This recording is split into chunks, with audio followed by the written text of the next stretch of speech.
북중 관계가 빠르게 돌아가고 있습니다. 김정은 북한 노동당 위원장으로 추정되는 북한 최고위급 인사가 중국 베이징을 전격 방문한 뒤 어젯밤 북한으로 돌아갔다라고 하는데요. 외신 등에 따르면 북한 고위급 인사가 탄 기차가 26일 오후에 베이징에 도착했습니다.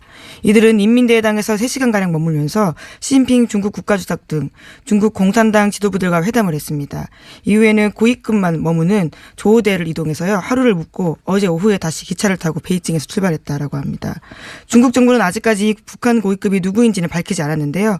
블룸버그 통신 등 외신과 국내 매체 일부가요. 북한 고위급 인사는 김정은 위원장으로 확인됐다라고 보도하고 있습니다. 이 보도는 참 김정은이다, 김여정이다 말들이 많아요. 모두가 다 추정이긴 합니다. 현재. 그러니까 뭐 중국으로부터 들었다, 뭐 국내 어떻게 확인했다 등등등. 네, 각종 소식통이 인용되고 있는데요. 외신까지 뛰어든 취재 경쟁입니다. 네, 그 소식통 역시 김정은을 내가 만났다고 말하는 사람은 없는 것으로 지금까지. 근데 이제 김정은이 아니면 이렇게 하겠느냐라는 식의 추론이거든요. 예. 네. 미국 통신들은 처음에는 블룸버그 통신은 김정은이라고 단정적으로 보도했죠. 예. 네, 블룸버그가 가장 먼저 그렇게 보도를 하면서요. 다른 언론들이 따라가기 시작했습니다. 일본에서는 양쪽 다 우리처럼 양쪽 다 나오고요. 예. 김 위원장인지 김여정인지 누가 나오고 일본에서도 확정적으로 보도하는 것도 있었습니다. 산케이 신문은 확정적으로 보도했죠. 네, 산케이 신문이 확정적으로 보도하고 있고요. 아사히 신문은 조금은 조심하고 있는 모양새입니다. 국내에서도 확정적으로 보도하는 매체도 있고요. 아니라고 보도하는 매체도 있는데 어차피 추정이기 때문에. 예, 뭐 본인들 취재이긴 한데요. 아직까지 사진이나 이런 것들이 나오지가 않았기 때문에 다 추정으로 보도되고 있긴 합니다. 또 정부 관계자들도 확인해주고 있지 않은 상황이었어요. 네, 중국도 확인해주지 않고 있고. 근데 이제 사이드에서 이 정도라면 과거에 김정일 위원장 방문 때와 준하는 맞이함이기 때문에 뭐 이렇게 근거를 들어서 보도하고 있습니다. 근데 네. 또 있나요? 예, 특히 홍콩 언론인 명보가요. 그와 관련해서 굉장히 구체적인 회담 정황을 보도하면서 네. 전 세계 언론이 좀 그쪽으로 급속하게 기울어진 게 있습니다. 홍콩은 우리보다는 더 잘 알겠네요. 예. 청와대는 알고 있겠죠. 아마도. 네, 하지만 그와 관련해서는 확인해 준 바는 없고요. 네. 지금 베이징에서 벌어지는 상황과 관련해서 모든 가능성을 염두에 두고 상황을 예의주시하고 있다라고 밝히고 있습니다. 만약에 뭐 여전히 확인되지 않았지만 어제는 김여정의 가능성에 대해서 얘기했는데 만약에 김정은 위원장이 직접 갔다 하면 더 극적인 상황이죠, 사실은. 저는 이건 중국과 북한의 이해가 맞아떨어진 거라고 보는데, 중국의 입장에서 보기에는 북한이 친미 국가가 될 수도 있는 거거든요. 예. 그 전까지 북한하고 소원했고. 그래서 북미 관계가 진척되는데 중국 입장이 반영되지 않고 진척되면 안 된다. 이런, 중국의 우려가 있었겠죠. 예. 네, 소위 차이나 패싱 논란이 있을 수도 있다라는 걱정이 있었다고 하는데요. 만약에 김정은 위원장이 맞다면 북한 최고 지도자의 방중은 7년 만입니다. 그리고 김정은 위원장의 첫 해외 방문이자 정상간 회담이기도 하고요. 그리고 이제 북한 입장에서도 예. 미국만 있는 게 아니다. 예. 중국과의 관계도 그 전까지는 중국이 그리고 실제로도 중국도 그렇게 말했고 실제로도 중국과 북한의 관계는 대단히 불편한 관계, 말 안 듣고 화내고 뭐 그런 관계로만 보도가 되다가 일거에 이제 중국의 우려로도 씻어주고 북한 입장에서도 미국에게 우리는 중국과의 관계도 돈독하다. 예. 그 북한이 외교를 참 현재 상황에서 매우 영리하게 하는 것 같습니다. 예. 김여정이든 김정은이든 중요한 건 그런 이해가 맞아떨어진 게 아니겠는가. 예. 네, 현재 중국은 또 보도 통제를 하고 있어서 관련된 동영상이 나돌다가 다 삭제되기도 하고 또 보도를 일절 금지한다는 통보가 있다고 합니다. 근데 이게 이제 미국을 자극하기는 원치 않는 거죠. 또 여러 가지 이야기가 나와서 워낙 예민한 상황이니까요. 예. 우리 나라도 그렇고 예. 트럼프 본인도 사실은 어디 행사에 가서 북한에 대한 야유가 나오면 본인이 자제시키잖아요. 네, 그런 바가 있죠. 이번 기회를 모두가 다 살리고 싶은 마음은 똑같습니다. 그런데 이제 자신들의 이해를 얼마나 관철시키면서 하느냐 이것만 남은 거겠죠. 네, 그래서 미국 백악관도 신중한 입장을 보이고 있는데요. 라지샤 백악관 부대변인은 관련해서 정례 브리핑을 하면서 그 보도들을 확인할 수 없다라면서 보도들이 사실인지 아닌지는 알지 못한다라고 밝혔습니다. 그러니까요. 예, 모두들 조심스럽습니다. 예. 조금이라도 틀어지면 너무 많은 나라들이 동시에 연결돼 있고 각 나라들은 다 자기 자존심이 있기 때문에 각 나라 국내에서 굴욕적이라고 하든가 때려치라고 그런 소리가 나오면 큰일 나거든요, 사실. 자, 그리고 제일 마음 급한 건 일본이라고요. 대개가 평가하고 있습니다. 그렇죠. 일본은 우리하고 대화할 때도 패싱되고 미국하고 대화도 패싱되고 지금 중국하고도 패싱이 돼서 아베가 고립되고 있는 상황이에요, 사실은. 아무리 부인하려고 해도. 네, 그래서 어제 고노다로 일본 외무장관이 공식적으로 이렇게 밝혔는데요. 북중 관계 진전에 대해서는 중국으로부터 설명을 제대로 듣고 싶다라고 했습니다. 그러니까 계속 우리 정부로부터 설명을 듣고 싶어 했고 미국에 대해서도 불만이 있고 중국에 대해서도 전혀 통보를 받지 못한 거죠. 일본 아베 정권은 사실 굉장히 곤혹스러운 상황이 연속으로 터지고 있습니다. 예, 국내외적으로 지금 굉장히 위기에 몰려 있다라고 볼 수 있습니다. 일본은 사실 뒤로 후퇴할 곳이 없는 나라잖아요. 예. 그래서 대륙에서 일본으로 진출하는 것에 대한 두려움이 근본적인 공포가 계속 있었던 뒤는 아무것도 없으니까 갈 곳이. 그걸 이제 이 뒤편에서 막아주는 게 미국이라고 생각해왔고 미국도 태평양을 건너오는 세력을 막는 마지노선이 일본이라고 오래전부터 생각해봐서 태평양 전쟁 이래로 미국과 일본의 이해가 일치해서 사실은 항상 미국은 우리보다 일본을 더 이 방위에 있어서는 중요하게 생각했고 우리는 인정을 안 하고 잘 보도를 안 했을 뿐 실제로 미국은 언제나 일본을 더 위에 두고 동아시아 전략을 세워왔어요. 그래서 항상 일본이 더 중요하다. 일본도 그걸 알고 있고 미국도 그걸 알고 있고 양자 모두 인정해 왔는데 그게 처음으로 무너진 겁니다. 이게. 네, 이번에 안보 경제 모두 굉장히 위기인 상황인 건데요. 대내외적으로. 근데 이제 평상시라면 기쁜 소식인데 아까도 얘기했지만 관계국들이 혼돈이 있으면 안 되고 안정적으로 4월 5월까지는 가야 되기 때문에 아무래도 좀 덜 흔들렸으면 좋겠다.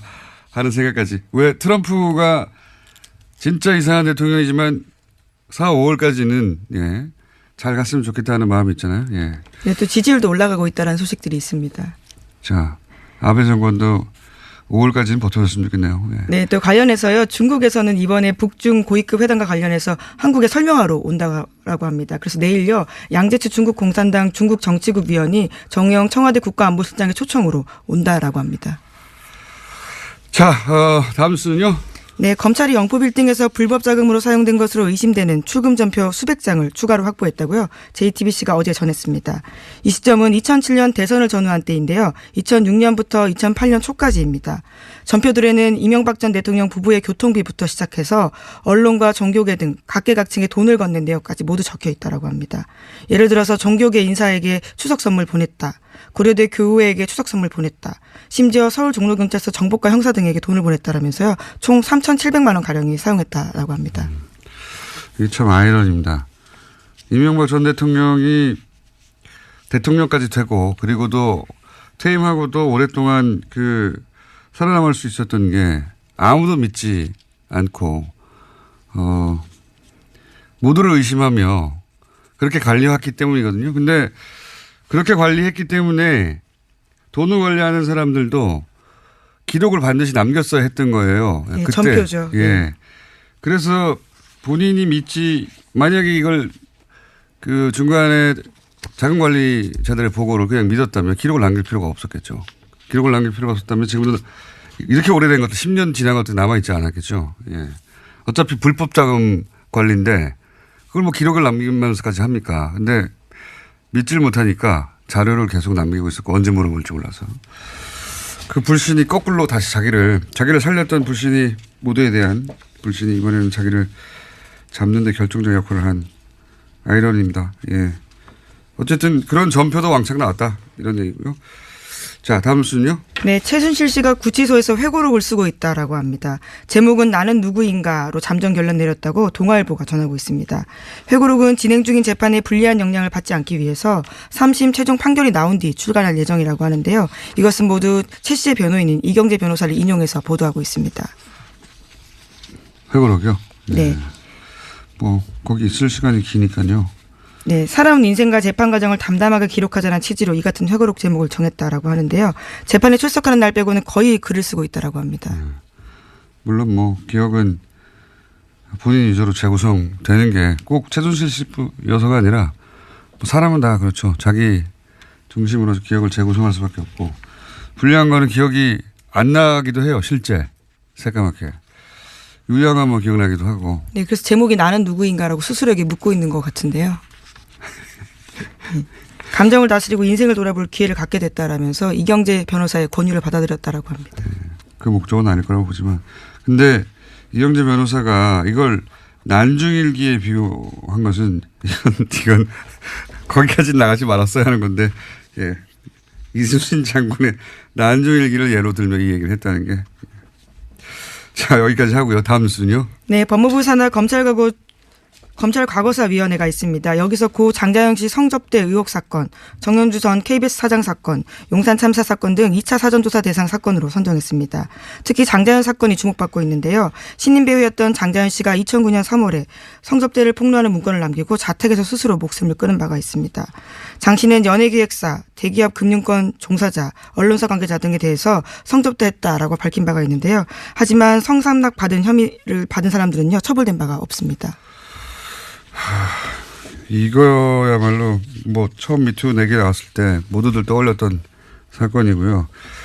그리고 그 상대가 조선일보 사장으로 특정돼 있었기 때문에 예. 네, 기록에 조선일보 방사장이라고 예. 쓰여 있습니다. 근데 이제 당시는 그 수사 결과가 어떻게 정리되고 넘어갔냐면 스포츠 조선의 사장을 조선일보 방사장으로 장자연 씨가 착각한 것으로 경찰 조사 결과가 정리되면서 끝났죠. 예. 그리고 당시 뭐 여러 가지 이야기가 많았고 그럼 과연 조선일보 방사장이 아니라 누군지는 모르다 방사장이라고 하는 표현이기 때문에 스포츠 조선 사장 A 씨가 거기 갔느냐부터 시작해서 조사가 제대로 이루어지지 않고 방사장 특정되지 않은 방사장. 예. 물론 뭐 어떤 방사장이다 하는 얘기도 많이 나왔습니다만, 예.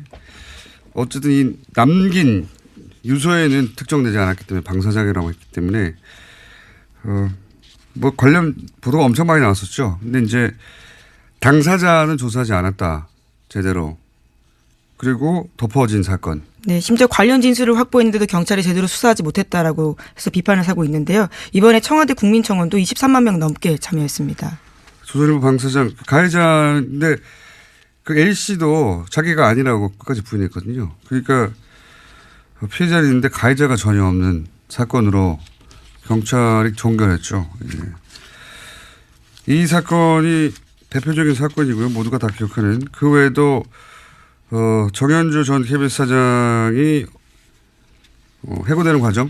네, 기획수사 당했다라고 볼 수 있고요. 또 탈세 혐의를 뭐 강요당했다라고 하는 건데 실제적으로 모두 무죄가 난 바가 있습니다. 근데 뭐 무죄가 난 건 몇 년이나 걸렸기 때문에 예, 다시 복귀할 수도 없었고 용산 참사 관련해서도 사실은 이건 경찰이 바로 직접적인 이해 당사자이기 때문에 경찰이 과연 제대로 조사했겠는가 하는 관점에서 경찰이 다시 들여다보겠다.